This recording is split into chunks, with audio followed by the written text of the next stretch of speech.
গতকাল গভীর রাতে বিধ্বংসী অগ্নিকাণ্ডে কেড়ে নিল এক তরতাজা প্রাণ। আহত একই পরিবারের আরও 2 সদস্য। ঘটনা বিলোনিয়া মহকুমার পিয়ারবাড়ি থানাধীন বড়পাথুরির কাশারি এলাকায়। মৃতার নাম টুলু সরকার, আহতরা হলেন সন্তোষ সরকার এবং টুটন সরকার। গতকাল রাত প্রায় 11:30 নাগাদ বিলোনিয়া মহকুমার পিয়ারবাড়ি থানাধীন বড়পাথুরির কাঁসারি এলাকায় সন্তোষ সরকারের বাড়িতে আগুন লাগে। সেই সময় বাড়িতে ছিলেন তারা 3 জন। বসত ঘরেই রাখা ছিল নিজেদের বাগানের প্রায় 7 থেকে 8 লক্ষ টাকার রাবার। সন্তোষ সরকার এবং তার পরিবারের লোকেরা বুঝে ওঠার আগেই আগুনের লেলিহান শিখা সমস্ত ঘরটিকে গ্রাস করে নেয়।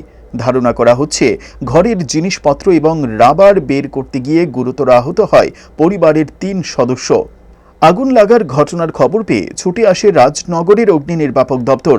দমকল কর্মীরা আসার আগেই এলাকাবাসী অগ্নিদগ্ধ অবস্থায় আহতদের দ্রুত বড়পাথুরি প্রাথমিক স্বাস্থ্যকেন্দ্রে নিয়ে আসলে তাদেরকে আশঙ্কাজনক অবস্থায় আগরতলার জিবিপি হাসপাতালে রেফার করে দেওয়া হয়। সেখানেই অগ্নিদগ্ধ সন্তোষ সরকারের স্ত্রী টুলু সরকারের মৃত্যু হয়। দমকলের 2টি ইঞ্জিন প্রায় 1 ঘন্টা 10 মিনিটে আগুন নিয়ন্ত্রণে আনতে সক্ষম হয়। ক্ষয়ক্ষতির পরিমাণ প্রায় 12 থেকে 13 লক্ষ টাকা। দমকল কর্মীদের পাশাপাশি ছুটে আসে পিয়ারবাড়ি থানার পুলিশও। যদিও প্রাথমিক তদন্তে বিদ্যুতের শর্ট সার্কিট থেকে আগুনের এই ঘটনা ঘটতে পারে বলে অনুমান করা হচ্ছে। তবে পুলিশ এই বিষয়ে তদন্ত শুরু করেছে।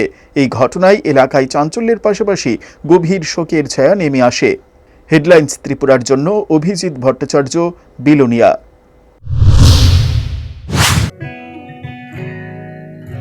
জুড়ে থাকে বাঁধন আপনার চেয়েও আপন, জুড়ে থাকে বাঁধন আপনার চেয়েও আপন, আপনার চেয়েও আপন।